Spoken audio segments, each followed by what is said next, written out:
Студенттэй өнөөдрийн амрыг ирья. Цагтаагийн үеийн газраас бас энэ орнуудын зам сүнжиж байгаа зам хоёрын ослын нөхцөл байдал одоо энэ урлагийн цаг хийж орнуудын зам бүлгүүр нэмж байгаа толгойтой цагтаагийн байгууллагаас авч иржүүл арга хэмжээний талаар мэдээлэл өгөх та бүхнийг үсэ юм аа. Үсэрсэн баярлалаа. Ингээд манай өнөөдрийн мэдээлэл өгөх арга хэмжээ цагтаагийн үеийн газрын Тэврийн цагдаагийн албаны дарга цагдаагийн урандаа амсаахан цагдаагийн үеийн газрын өрсөн зэрэг хэлцээний дарга цагдаагийн урандаа таслаа үед Тэврийн цагдаагийн албаны өрсөн зэрэг хэлцээний дарга цагдаагийн урандаа бүх батнаар оролцож байна. За ингээд амсаахан дарга хэлцээж байна. За эрхэм сэтгүүлч нарын энэ өдрийн амрыг ирье. За Монгол улсын засгийн газраас 19 оны 128 дугаар тогтоол гаргаж Монгол улсын ерөнхий сайдаар ахлуулсан замын хөдөлгөөний аюулгүй байдлын үндэсний зөвлөлийг байгуулсан. Улмаар засгийн газрын 163 дугаар тогтоолоор замын хөдөлгөөний аюулгүй байдлыг хангах үндэсний хөтөлбөрийг батлагдсан байгаа. Энэ хөтөлбөрөөр бол Монгол улсад замын хөдөлгөөний аюулгүй байдлыг хангах, зам тээврийн ослыг бууруулах чиглэлээр тодорхой зорилтуудыг дэвшүүлж тавьсан. Үүний дагуу өрн 7 оны улирал эхэлж байгаа хот суурин газраас өдөө орон нутг руу чиглэсэн урсгал хөдөлгөөн ихсэж байгаатай холбогдуулж өнөөдрөөс эхлээд цагдаагийн ерөнхий газрын даргын баталсан өдөртөмжийн дагуу орон нутгийн замын хяналт хөдөлгөөний соёл 2019 нэгдсэн арга хэмжээг цагдаагийн байгууллагаас нээж эхлүүлж байгааг бас та бүхэн мэдгэж байна. За орон нутгийн замд үйлдэгдэг осол хэргийг бууруулах, урьдчилан сэргийлэх, хөдөлгөөнд оролцогчдын соёлыг дээшлүүлэх, сахилга хариуцлагыг сайжруулах зорилгоор энэ арга хэмжээг бас сүүлийн жилүүдэд бас тогтмол явуулж байгаа. За 2018 онд энэ арга хэмжээнд Тэврийн цагдаагийн албанаас хөдөлгөөний орон нутгийн зам хөдөлгөөний соёл урьдчилан сэргийлэх нэгдсэн арга хэмжээг улсын хэмжээнд зохион байгуулж нийт 207 орон нутагт 232 албан хаагчийн бүрэлдэхүүнтэйгээр 188 цэгт 24 цагаар тасралтгүй хяналт үйл ажиллагаа явуулсны үр дүнд өнгөрсөн онд тодорхой хэмжээгээр бас осол гэмт хэрэг гэмтсэн хүмүүсийн тоо бас буурсан юм нааштай үзүүлэлтүүд гарсан байгаа. За өнгөрсөн оны байдлаар бол Тэврийн цагдаагийн албанаас дунджаар 81 мянган гаруй зам тээврийн ослын дуудлагыг хүлээж авч 29 мянган зам тээврийн осол бүртгэн шалгаж байгаа. Зөрчил холбогдсдын 75% нь буруу талдаа жолооны хүртээ юм тээврийн хэрэгсэл. За 81% нь 10-аас дээш жилийн насжилттай юм тээврийн хэрэгсэл байна гэсэн юм судалгаа гарсан.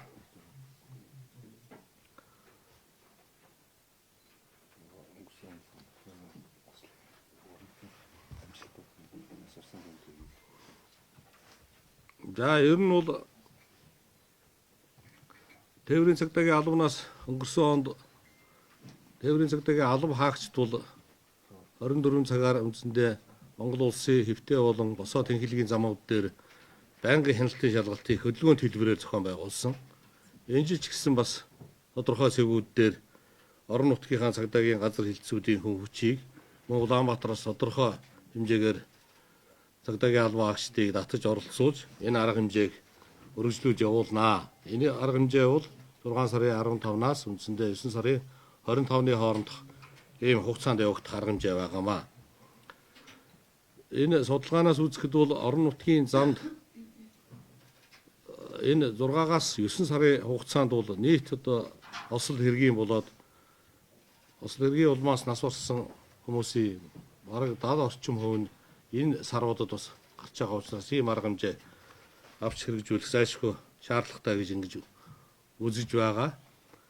Бид бүхэн хяналт шалгалтыг бол бас нөгөө нэг тодорхой цэг дээр ингээд байлгүйгээр хөдөлгөөний хэлбэрээр энэ жил бас зохион байгуул иргэд манай зорчигчд маань бол хэдий ч гэсэн цагдаагийн хяналт шалгалт хаана одоо байж болно гэдэг талаар бол анхаарч цагдаагийн байгууллагатайгаа бас хамтарч ийм ажиллах шаардлагатай байна гэдгийг нийт одоо хөдөлгөөнд оролцож байгаа жолооч нар, зорчигч нартаа бас анхаарал хэлж байна.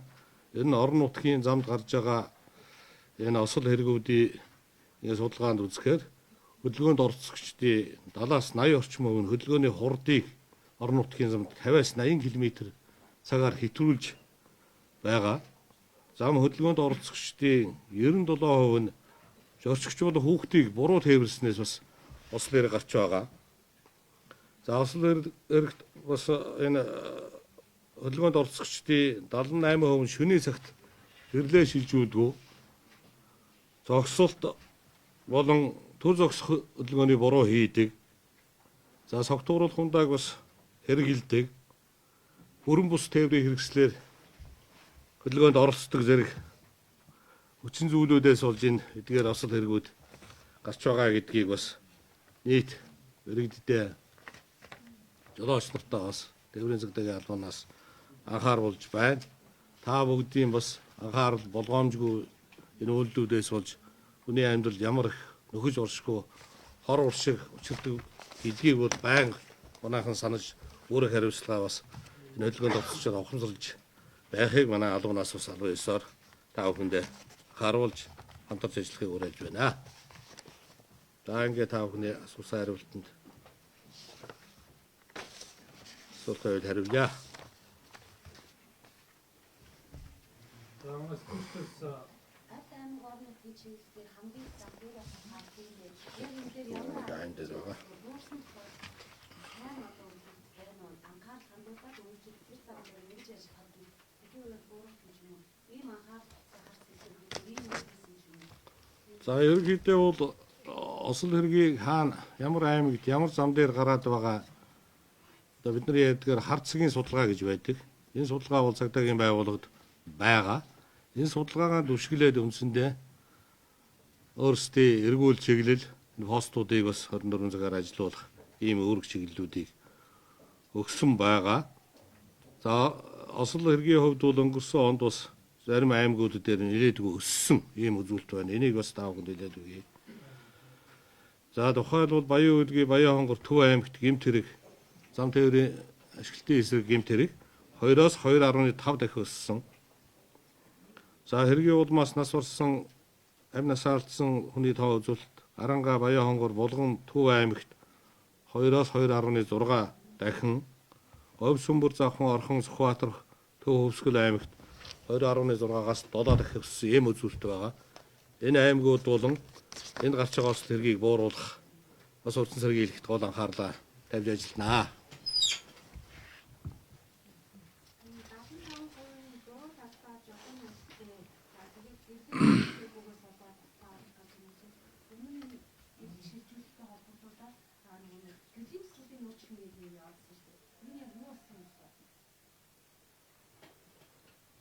Ер нь бол гэрлийн тусгалын өөрчлөлтөг тийм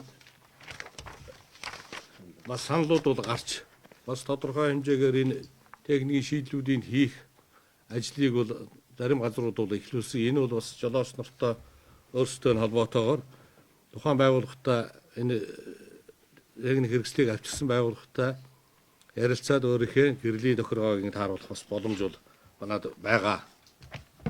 Энд би ярилч. Манайха энэ ийм шүү. Тээврийн цагдаагийн алба байна шүү дээ. 2018 өнгөрсөн онд харт цэг гэж яриад байгаа тэр орон нутгийн замд осол гараад байгаа аюултай цэгүүдийн 16 газрыг байхгүй болгосон. Дээрээс нэмээд бид нар 34 газар тэр алга болгож чадахгүй бидний нөгөө хүсэл зоригоос шалтгааллах байгаа газрууд дээр бид нар нөгөө анхааруулах самбарс мэдээллийн сэрэмжлүүлэх тэмдгүүдийг 34-өөс 50 газар бид нар байрлуулж өгсөн. Тэгэхээр тээврийн цагдаагийн албанаас барьж байгаа бодлого маань юу? Цагдаагийн байгууллагаас барьж байгаа бодлого маань юу гэхээр тэр харц цэгүүдээр бид нар тэмдэг тавиад анхааруулах биш. Тэр харц цэгүүдийг алга болгох. Одоо сая ярьж штэ гэрлийн тусгалыг та бүхэн өөрчлүүлнэ гэсэн яасан бэ гэдэг.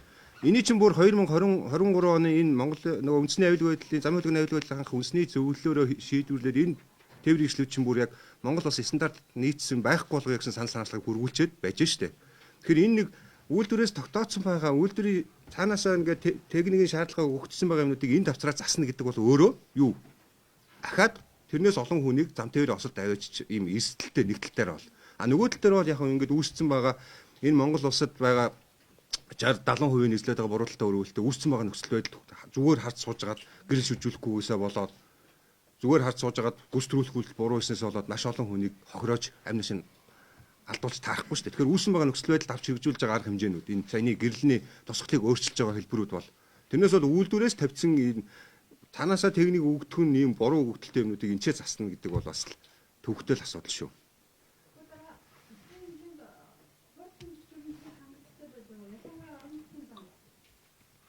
За энэ манай дарга хэлсэн.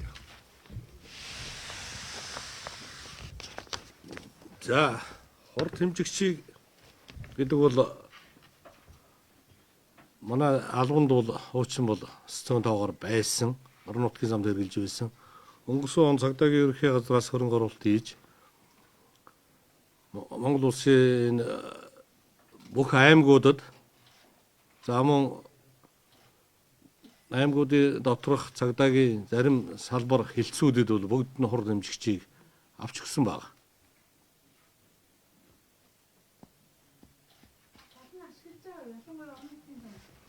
Ашиглаж байгаа.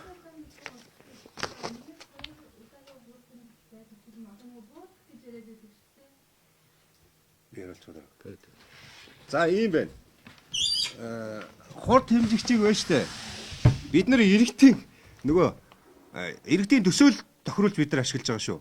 Одоо жишээлбэл бид нар Хинтээ аймгийн Өндөр хаан суманд хурд хэмжээд нэг 3 цаг хурд хэмжихэд тэнд хурд хэтрүүлж байсан нөгөө нэг ч хугацаанд өнгөрч байгаа 200 тээврэгчлийг чинь 190 хурд хэтрүүлж штэ 50-аас 90%-аар сая албаны дарга хэллээ. Энэ байдлууд 3 цаг хэмжихэд л тэнд байхгүй болж байгаа. За тэгээд үнэхээр одоо ингээд за хэтрүүлэхэ боллоо тэгээд цаашгнаад 4 км яваад хэмжихэд яаж юм ахаал. Тэгэхээр манай цагдаагийн байгууллагын явуулж байгаа үйл ажиллагаа бол иргэдийг өөрсдөөс нь хамгаалах үйл ажиллагааг бид дандаа хэлж байгаа шүү дээ. Сэтгүүлч 5 хүний ч гэсэн тэр нөр хөдөлмөрчөнд иргэдийг л хамгаалах гэж яваад байгаа. А тэгвэл манай иргэд өөрсдөө энэ асуудалд ингээд ийм ухамсаргүй хариуцлагагүй сахилгагүй оролцоод байгаа нь энэ зам дээр ослол гарч байгаа хэргийг чинь маш өндөр хувийг эзэлж байгаа шүү. Одоо сая дарга хэллээ шүү дээ. Орон нутгийн замд энэ үйлдэгдсэн нас орсон гэмт хэргийн 75% нөгөө бурууталтай үйлдэлт хэрэгслүүд үлдсэн байна шүү.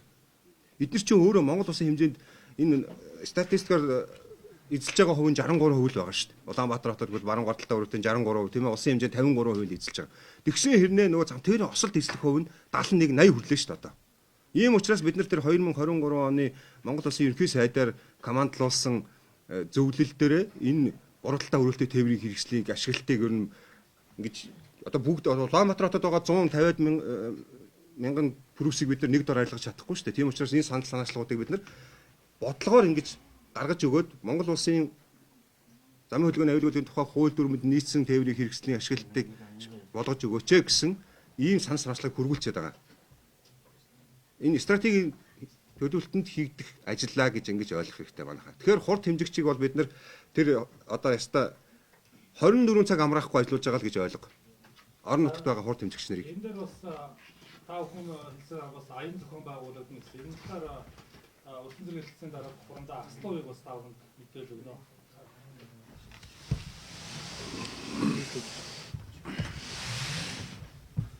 За та бүгдэд энэ өдрийн мэндийг хүргье. Цагдаагийн байгууллага гэмтэгтэй тэмцэх ажилд гэмтгээс үдсэн сэргийлэх ажлыг тэргүүлэх ажил болгоод өнгөрсөн энэ жил бас нэлээдгүй аян арга хэмжээ зохион байгуулж байгаа. Эдгээрийн дунд бол гэмтэргүүд зохион байгуулсан сарууд бол бас буурч байгаа гэдгийг та бүгд бас мэдж байгаа гэд. Тэгээд зам тээврийн осол гэмтгээс үдсэн сэргийлэх энэ аян өмнөхтэй мөн адил явагдана. За энэ бас хугацааны хувьд бол адилхан 6 сарын 15-наас 9 сарын 25-ны хооронд явагдана. Аянг бол бид нар бол яарад яах вэ гэсэн нэр өгж байгаа. Ерөнхийдөө аль төвшин түнд бас ойлгох нь илүү байхаа гэж бодож байгаа. Ер нь осол гэмтэл энэ замын осол аваарын 97.7% нь зорчигчийн тээвэр хэрэгсэл жолоодогчийн буруутай үйл ажиллагаанаас болж үлдэгддэг учраас энд бид нар энэ чиглэсэн ажил арга хэмжээнд зохион байгуулна гэдэг. За өртсөн сэргийлэх арга хэмжээний хүрээнд бол бид нар энэ гэмтэргийн хор уршиг аюул, өртсөн сэргийлэх арга зам, иргэдийн эрх зүйн мэдээллийг дээшлүүлэх тэр дундаа ер нь бол жолоочийн буруутаас болж үлдэгдэг энэ осол аваар юм бол энэ жолоочийн ухамсар, соёл, хандлагыг өөрчлөхөд ихээхэн анхаарал хандуулна. Та бүгд бид нар угаасаа бүгд мэдж байгаа. Гадны оронд энэ зам хөндлөн гарч байгаа зорчигчийн соёлтой байдал, тээврийн хэрэгсэл ун жаваа жолоочийн өөрийн хариуцлагатай байдал маш их өндөр байдаг. Энэ хэр хэмжээгээрээ бол гэмтрэг осол нь төдий хэрээр бага байдаг. Манад бол аль нь хариуцлагагүй хандаж хүн машин хоёр мөргөлдөх тохиолдол их байдаг. Тэгээд та бүгд бид нар их сайн мэддэг болчиход байгаа. Ер нь бол энэ машин өсөхийн хэрээр, зам харуу нэмэгдэхийн хэрээр энэ автомашины ослын улмаас нас урж байгаа хүний тоо их бага биш вэ гэдгийг та их өндөр байна гэдэг та бүгдээрээ мэдж байгаа. Ер нь бол жилдээ энэ 400-500 нас орно гэдэг бол их хариуцлага ноцтой тоо. Бид энэ дээр анхаарал их хандуулж явах хэрэгтэй.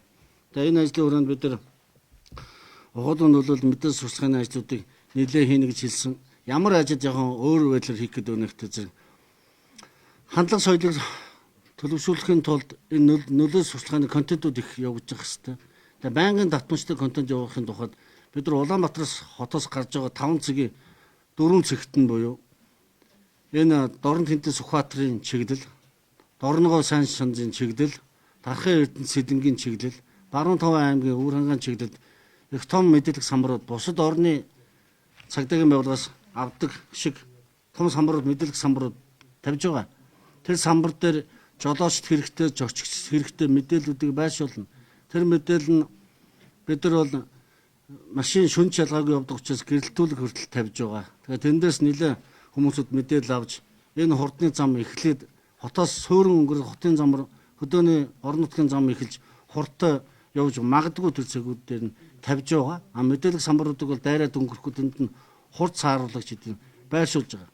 Дараагийн дугаарт нь энэ ажил бол бас төсөн мөнгө их шаарддаг учраас төрийн болон төрийн бус байгууллага тэр дундаа энэ удаа Mobicom, Тавбогд, оюу толгой гэх мэт цонхлоо зэрэг байгууллагуудыг татан оролцуулж байгаа. Эдгээр ер нь бол төрийн байгууллагууд, бусад байгууллагууд ч гэсэн гэмтэгтэй тэмцэх ажлаас урьдчилан сэргийлэх ажилд оролцох үүрэгтэй, оролцохдоо үйл ажиллагааныхаа чиглэлд өртсөн сэргийлэх ажлыг зохион байгуулах үүрэгтэй. Энэ ажлын хүрээнд хамтран оролцож байгаа гэдэг. Тэгээ бид нэгэнт хүний ухамсар соёл хандлага үүсгэж байгаа бол тэрэнд хүнд хүрэх бүхэл байдлаар бол ажлуудыг зохион байгуулах гэж бодож байгаа. Мөн олон нийтэд дунд хэрэглэдэг видео контентууд нь явна. Автомашинд бол толны өнжирг үнэртүүлэгчийн оронд нь та бол яарад явах вэ? Ер нь хурдан явж ирсэн үү гэхээс сайн явж ирсэн үү гэж асуунаа хүн.